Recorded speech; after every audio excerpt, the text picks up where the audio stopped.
Hi, magandang araw po sa inyong lahat for our first reading of the day. Tingnan po natin kung ano naman po ang makikita natin sa first reading of the day.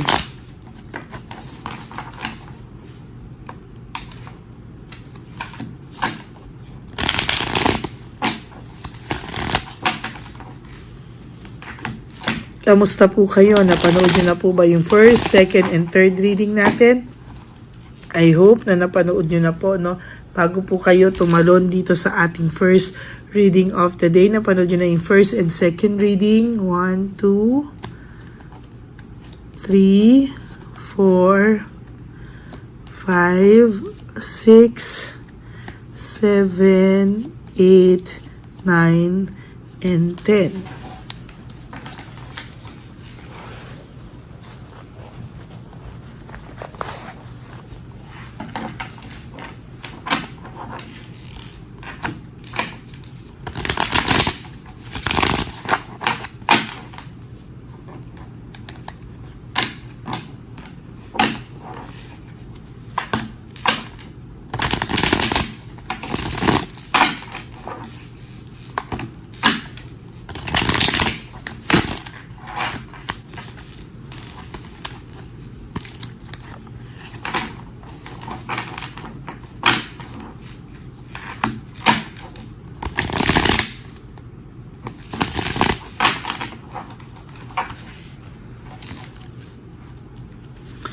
One,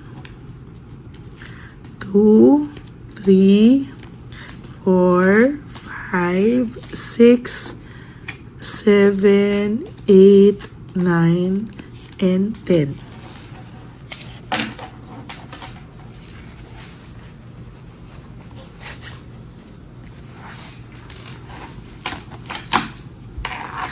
Ayan, tayo po ngayon ay magsasani puwersa.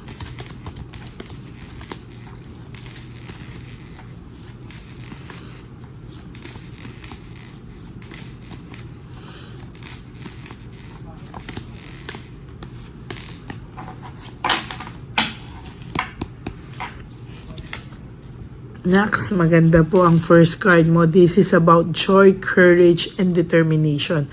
So nakikita ko po dito, unting-unti pong babalik ang determination mo, ang courage mo, yung saya pong nawala sa iyo, no, ng matagal na panahon. Nakikita ko po dito na makaka-recover ka po kung akala mo po na very, very dark ang iyong mundo ngayon, na para ka pong ang sinakluban ng langit at lupa. There will come a time, sasaya ka na po at malapit ka na pong makarecover at malapit ka na pong sumaya ulit. Kailangan mo lang daw pong i-accept, i-clear yung mind mo, magkaroon ng bagong perspectiveness or perception na magkaroon ka ng bagong perception sa buhay mo, magkaroon ka po ng bagong goals sa buhay mo, or magkaroon ka po ng isang major decision. At alam nyo po, magiging masaya ka po sa mga susunod na panahon. Magiging maayos ka po sa susunod na panahon. There is this willpower, desire, and manifestation. Sa nakikita ko po ay may willpower po akong nakikita dito, no, na sana po ay maramdaman mo sa mga susunod na panahon. Magkakaroon ka po ng willpower, desire, manifestation sa magiging mas maayos mo pong buhay, no? So nakikita ko po mas magiging maayos ka na po sa mga susunod na panahon. Whether you like it or not, makaka-recover at makaka-survive ka po. Makakaramdam ka po ng major na ikaw na po mismo yung mapapagod, no? Sa totoo lang po, no? There is failure and sa partner mo po or sa person mo po, siya po naman ang babaliktad niya. Sabi ko sa inyo, babaliktad na yung mundo nyo. Siya naman po yung makakaramdam ng mga sakit na ipinaramdam niya sa iyo. Siya naman po ang makakaramdam ng failure at ayan po, siya na po ang makakaramdam niyan. Lagi po silang nag-aaway ng person niya ngayon o ng third party, no? Para rin po siyang pagod na pagod, may anger, may argument, talagang pagod po ito when it comes to dito, no? Makikita mo po na talagang parang hindi po ito natatapos yung kanilang hindi pagkakaunawaan, yung kanilang pag-aaway. Kaya po siya nakakaramdam ng matinding emotional loss, emptiness. Sobra po ang mixed emotions nito ngayon. Sobra pong parang may usok-usok yung kanyang ulo, no? Para po siyang kinukuluan, no? Para po siyang sobrang empty, sobrang emotional loss. Talaga pong dahil sa sobra nilang away, sobra nilang argumento, parang pagod na pagod po ang person nyo sa ngayon. Kaya ang sinasabi niya, baka dahil sa ginawa niya sa iyo, siya ay nagkakaletse-letse na. Ayan po ang nakikita ko, no? Pero sa ngayon, medyo mataas pa rin po ang kanyang pride. Hayaan nyo lang po kainin siya ng kanyang pride dahil there will come a time you will no longer care. Ay, ang saklap, no? Pagka na-realize niya po yun, there will come a time you will no longer care sa kanya. There is this doubts, lack of self-awareness. Sa nakikita ko po talaga dito ay meron po ako nakikita dito na doubts. Lagi po siyang makakaramdam ng duda sa lahat ng nararamdaman niya, lahat po ng sakit na maiisip niya po, no, na hindi po tama ang mga nararamdaman niya. There will come a time magmamakaawa sa iyo itong person na to, pero huli na po ang lahat. No, magiging masaya ka na, darating ang araw magmamakaawa sa iyo ito, pero huli na po ang lahat. Ikaw na po ang umayaw. Mas magiging maayos po ang iyong pamumuhay sa mga susunod na buwan, no, at mga susunod na taon. Sinasabi ko po sa iyo, mababaliktad na po ang tadhana nyo, o babaliktad na po talaga yung mundo nyo. Marami po siyang pangarap na babagsak.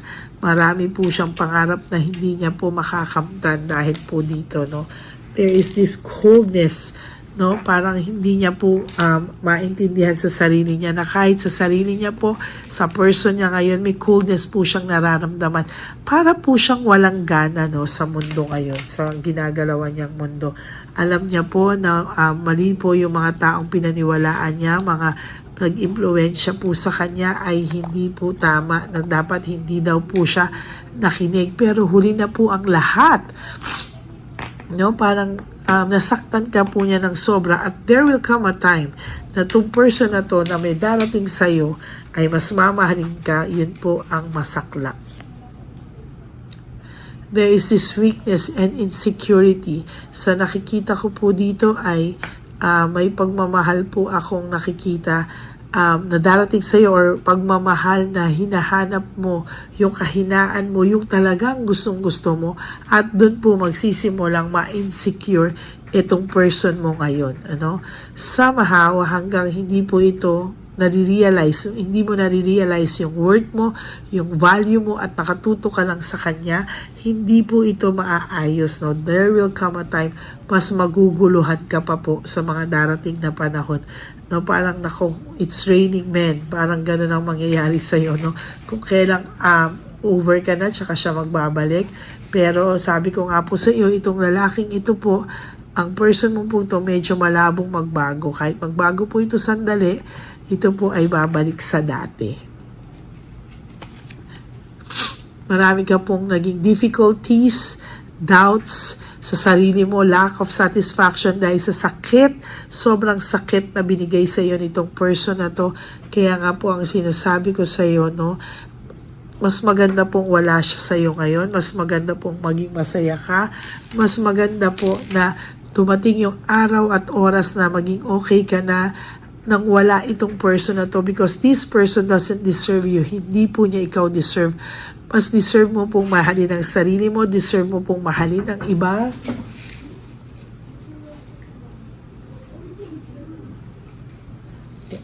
At sa totoo lang po ay there is difficulties, doubts, and lack of satisfaction sa'yo. There is lack of commitment, no? Wala pong magandang commitment itong taong ito ngayon. Kaya sinasabi ko po sa'yo, Ayan po yung nakikita ko. Separation, ayan, so nakikita ko, separation, may family problems, delayed success. Talagang sinasabi ko po ito, no, na there will come a time, maghihiwalay din po ang person mo at ang third party, at yung susubukan niya pong bumalik sa'yo, wala ka na po, no?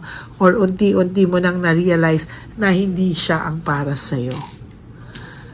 Leaving behind, walking away, mararanasan po niya na ikaw naman ang aayaw sa kanya, ikaw naman ang susuko sa kanya, at ikaw naman ang aayaw sa kanya. Pag yan po ang nangyari, para po siyang tinaluban ng langit at lupa. Tinakluban ng langit at lupa. Para po siyang gusto na lang po niyang kainin ng lupa. No? Ganyan po kasakit ang mararamdaman niya. Magiging disconnected po siya sa lahat. No, and there will come a time siya po mismo ang hindi niya maintindihan bakit niya nagawa sa iyo yon, no? Talagang lack of resources, tatamarin po siya sa lahat hanggang makaramdam siya ng lack of resources, magiging unstable po ang taong ito, at sinasabi ko po sa iyo, there will come a time na may restoration, gugustuhin niya pong lumayong magpahinga, pero hindi po ito matatanggap, hindi niya po matatanggap na kayo ay maghihiwalay. Okay, that's it for your first reading of the day. Short but sweet, no? And short but very, very, very powerful reading for today, no? Sana po ay naka-resonate kayo, and if you do, can you please give me a like and comment down below para naman po maanuhan ko din kayo, mabasa ko rin po ang inyong mga saloobin. Maraming salamat po. For those of you who would like to have a private reading with me, pwede po natin schedule yan. I would love to do a private reading with you, no, or pagpapaalaga. Just message me po at Lady Lee Elena, that's LADYLY Elena, nasa dulo po yan ang ating video. Diyan nyo lang po ako makokontakt, that's my only official and legit FB account. Maraming salamat po sa inyong lahat. And of course, for those of you who would like to give me a super thanks, I would really appreciate that and love that from the bottom of my heart. Tayo po ay nag-iipon sa One Love a Day Street Lolos and Lolas. Maraming salamat po sa inyong lahat, and God bless you. And thank you rin po for not skipping ads. Tulong nyo na po yan sa ating channel. Alam nyo po na yung mga hindi nag-skip ng ads, yan po ang aking mga solid and ever loyal Lady Elena family. I love you all from the bottom of my heart. Mahal na mahal ko po kayong lahat. At alam ko po na darating po ang araw na mapapatunayan ko po sa inyo kung gaano ko po kayo kamahal. Sana nga po ngayon napapatunayan ko na sa inyo na kahit nasang lupalop ako ng mundo, ng daigdig, ng lugar, kahit may sakit ako, hindi po ako nawawala ng reading of the day. Kaya maraming salamat po sa inyong lahat. And ang lagi ko pong pinapaalala sa inyo is that life is too short. Don't make it shorter by stressing yourself from all the pains and heartaches na binigay sa inyo ng kahapon. Just surrender everything to the divine universe and just let go and let God write your life and love story. Isa pa po is to live one day at a time. No, wag niyo muna pong problemahin lahat ng mga okasyon na darating sa buhay niyo. Birthdays, anniversary niyo, monthsary niyo, weeksary niyo, lahat po ng tungkol sa Kanya. Wag niyo pong problemahin yan. Just live for today. You do 3 things that will make you happy for today. Prioritize yourself and sleep tonight, no? And know that tomorrow is another day. Okay? Maraming salamat po sa inyo. God bless you all, and I will be back for our second reading of the day. God bless you all, and I love you all.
Jesus. Ito sa'yo. Ito pa no. Wait. Pera. Wala na, that's it? Ito po pera. Ito pa pera, oh. Bigay yan ni Papa Jesus. Kain mo yan, ha? Jesus yan. Bigay. Wala ka ng pera dyan, ha? Okay lang kami, okay lang kami. Para sa iyo yan, para sa iyo. Yan ang isip niya. Pagkain mo yan, ha? Saan ka pa? Bye-bye. Yung pagkain mo kunin. Nga po ito. Bakit? Lagay mo lang po dito. Mali po. Taga po, may bibigay lang po kami sa'yo. Bigay po ni Papa Jesus. Yan, para po sa'yo yan. Ingat po.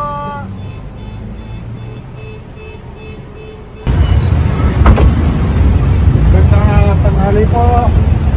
May bigay po si Papa Jesus sa inyo. Salamat po. Salamat po. Ito po. Salamat Sige siya po kayo sa Pampaw. Thank you po. God bless po, nanay. Apo, apo, apo. Ano po? God bless.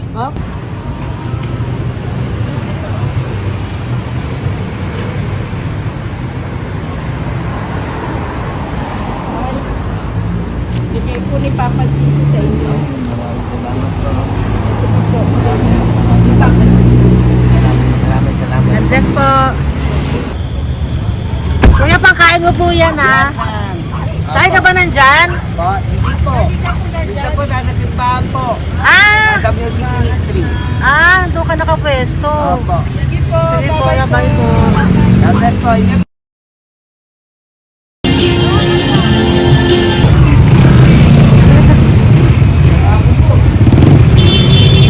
Bigay po si Papa Jesus.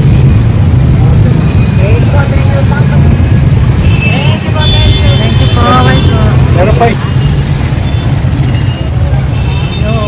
bigay po ni Papa Jesus.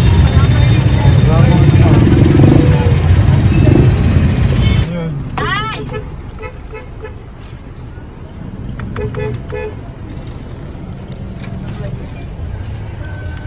Yun. Day, para sa iyo po, bigay po ni Papa Jesus. Jesus, amen. Day, bye-bye. God bless po, God bless. Para sa iyo po, bigay po ni Papa Jesus. Ayan po, bigay po yan sa ni Papa Jesus. Thank you po. Amen.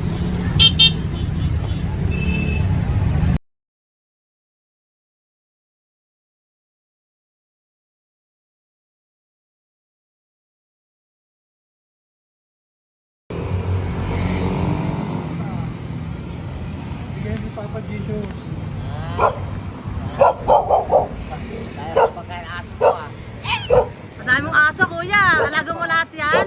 O, nagkait. Kuya, size yan. Nasaan yung iba? Kalagala. Ay, talaga? Salamat po. Kalagala po. Paano pagkain yan, kuya? Saan mo kinukuha? Sa tambay ko. Lahat. Ang dami. Ang dami niya pong aso. Po. Oy, ang daming aso ni kuya. Sais. May nagbibigay sa inyo pagkain. Nangangalakal ako. Okay po. Tapos, Hayaan mo kuya, pag nadaan ako, bibigyan kita ng dog food dito, ha? oo. Dito ka lang ba lagi? Dito ako lang tutulog. Okay po, sige. Okay po. Marami din akong aso sa bahay, eh. Salamat po. Okay po. Isa. Kuya, pangkain mo yan, kuya.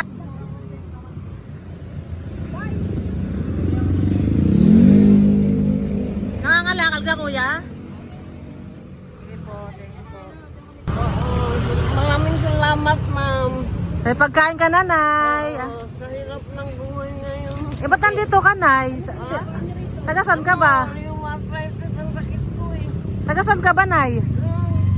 Sa plado eh. Sa Pladway. Oo. Okay po.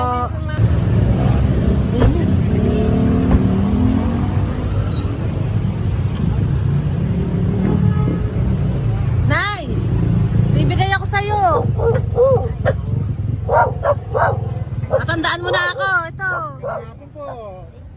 Si tatay. Si tatay. Thank you, Nay. Bye po.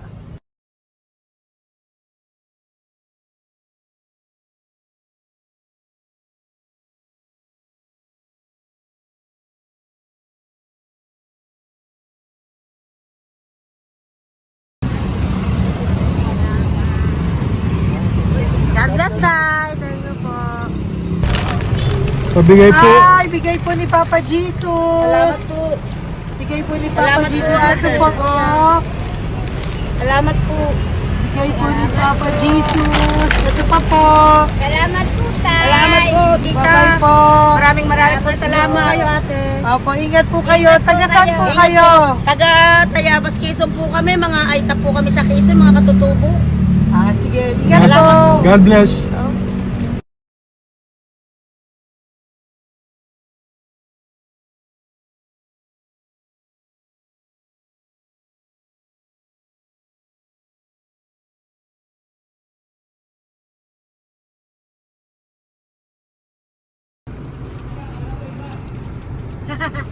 Tay, Tinatawag niya bigay po ni Papa Jesus. Thank you po. Ayan po. Sobrang Ang sipag mo naman, tay. sipag niyo naman po. Kanina po kasi, taglagas ngayon, taglagas. O, pang merienda niyo po yan, Sige po, ha? salamat po sa inyo. Tapos yung road bags po, Kala ko uwi niyo sino po. yung businahan niya eh. Sige Thank po, you na bye-bye po. Thank you po, salamat po, bye-bye.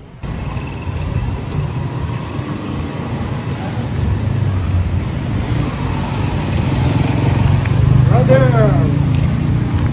Basta, mabigay ni Papa Jesus. Para sa'yo.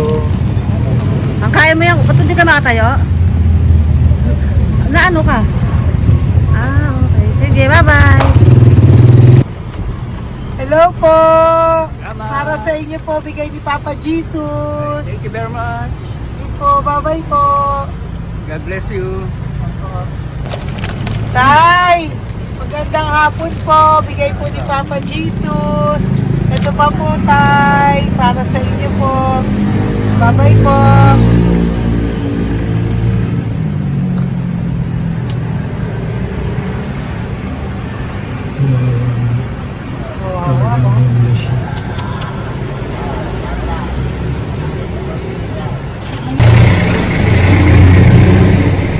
Ate! Tingnan lang. Baka maano siya. Ito po, bigay po sa'yo ni Papa Jesus. Ito pa po, pera po. God bless po. Okay. Taga saan ka po? Sige, ingat ka po, Hello po, magandang hapon po. Ano po? Bigay po sa'yo ni Papa Jesus. Thank you, madam. Tsaka ito pa po, para po sa'yo. Salamat. Thank you po, ingat po. Thank you, ma'am. Sige po. Salamat. Akala ko, ma'am, bibili. Ay, hindi po, para sa'yo po yan. Bye-bye Thank you, po. ma'am.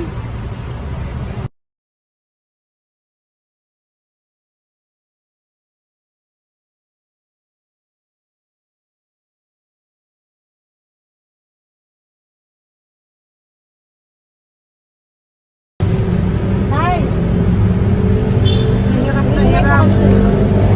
Bibigay po ako ng gusto. Hirap na hirap Dito siya. po tayo, dito sa kabila. Hindi mo siya lies pa yan. Kawawa naman. Tay, magandang araw po. Oh, Lord. Bigay po ni Papa Jesus. Ito po, ano yung pandagdag po. Pagdagdag po, bigay po ni Papa Jesus. Thank you po. Thank you po. Kawawa naman. Diyos ko, hindi na siya makaano po.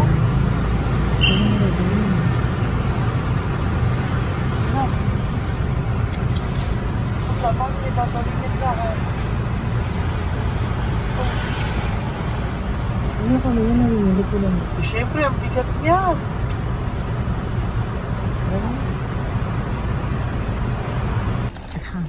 Kaya, bigay sa'yo ni Papa Jesus. Sige po, ma'am. Ay, yung palinis po, ma'am. Hindi na po, okay na Thank you po. po. Ito po. Thank you ma'am. po. Thank you, sir.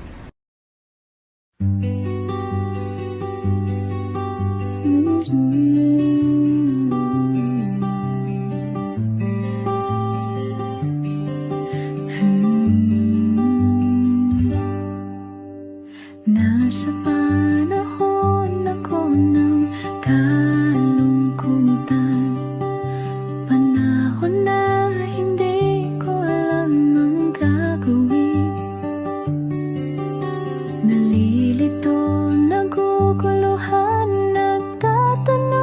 sarili.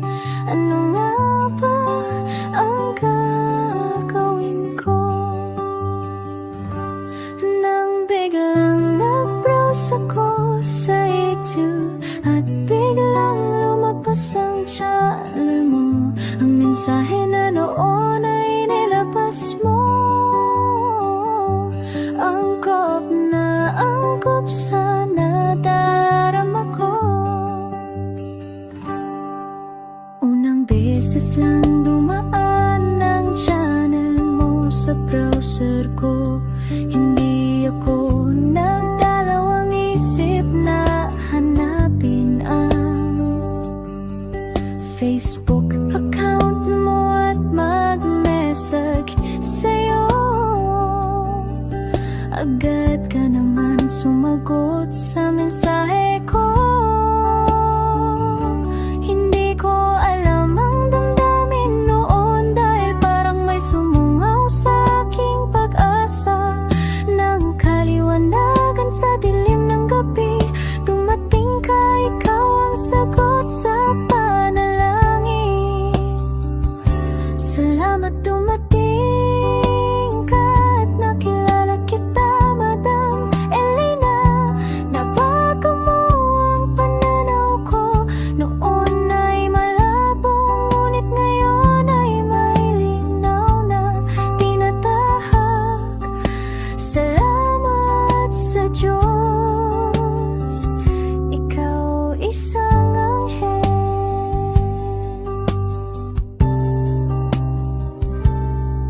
na inihulog sa lupa upang kami ay tulungan na magkaroon ng linaw sa buhay. Pinadaan sa'yo ang mensahe na nais iparating ng ating lumikha. Salamat sa buhay mo at sa pagdating sa buhay ko.